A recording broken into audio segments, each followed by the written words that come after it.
एक समय की बात है कि एक राजा था। उसके मन में एक विचार आया। राजा का विचार 3 प्रश्नों से संबंधित था। राजा ऐसे 3 सवालों का जवाब जानना चाहता था जिनको एक आम आदमी को समझना बहुत मुश्किल था। मित्रों, पूरी कहानी पढ़ने से पहले इसके लेखक के बारे में भी जान लेना चाहिए। 3 प्रश्न, 3 क्वेश्चंस, इस कहानी का नाम है।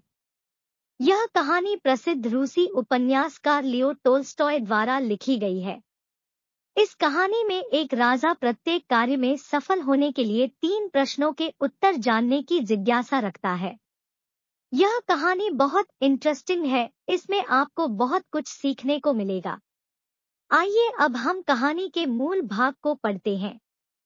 राजा ने अपने विचार के मुताबिक अपने प्रश्नों का उत्तर जानने के लिए अपने मंत्री और सभापतियों को इकट्ठा किया और पूरे साम्राज्य में घोषणा करवा दी कि जो भी इन 3 प्रश्नों के सही उत्तर देगा उसको इनाम दिया जाएगा।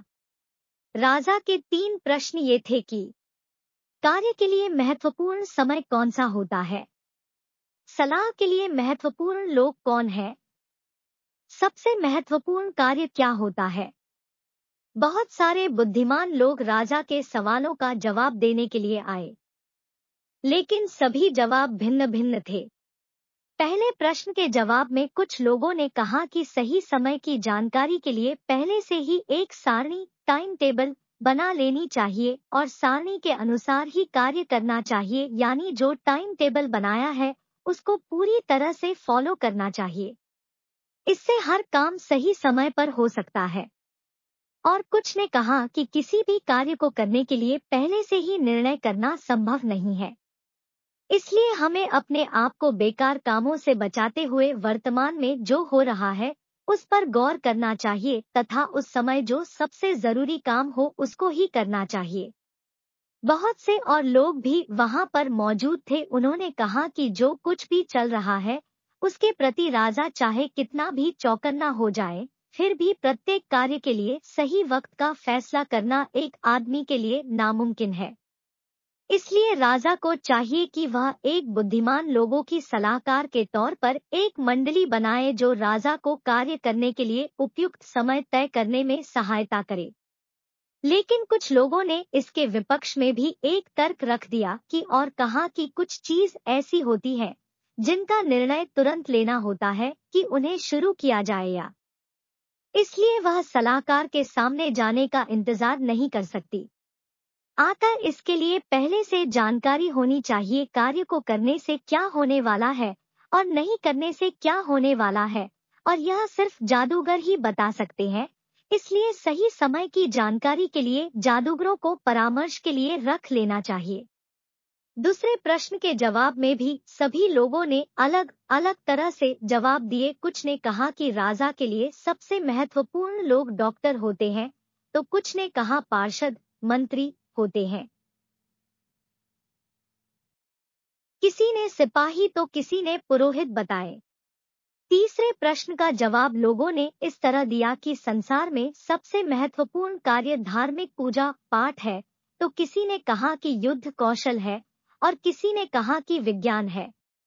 राजा ने सभी के उत्तर सुने, लेकिन सभी के उत्तर अलग अलग होने से राजा भी भ्रमित हो गया और किसी के भी जवाब से सहमत नहीं हुआ। इसलिए राजा ने पुरस्कार भी किसी को नहीं दिया। लेकिन अभी भी राजा अपने प्रश्नों के उत्तर पाना चाहता था। एक सन्यासी था जो किसी जंगल में रहता था। वह अपनी बुद्धिमानी के लिए दूर दूर जाना जाता था। वह सन्यासी जंगल में ही रहता था और न ही किसी से मिलने के लिए जंगल से बाहर आता था। इसलिए वह आम आदमी के अलावा किसी से नहीं मिलता था। आकर राजा ने अपना भेष एक साधारण आदमी जैसा बनाया और कुछ सैनिक लेकर उस सन्यासी के पास परामर्श के लिए चल दिया। जब राजा सन्यासी की झोपड़ी के करीब पहुंचा तो उसने अपने सैनिकों से कहा कि तुम यहीं रुक जाओ, मैं अकेला ही सन्यासी से मिलूंगा, क्योंकि राजा नहीं चाहता था कि सन्यासी को मेरे राजा होने के बारे में पता चले। राजा वहां पहुंचा तो देखा सन्यासी कुदाल से जमीन की खुदाई कर रहा है। सन्यासी ने राजा का स्वागत किया और खुदाई जारी रखी। सन्यासी बहुत कमजोर और दुबला पतला था, इसलिए जमीन खोदने की वजह से भारी भारी सांस ले रहा था। वह जब भी जमीन पर कुदाल मरता तो थोड़ी से मिट्टी खोद पाता था।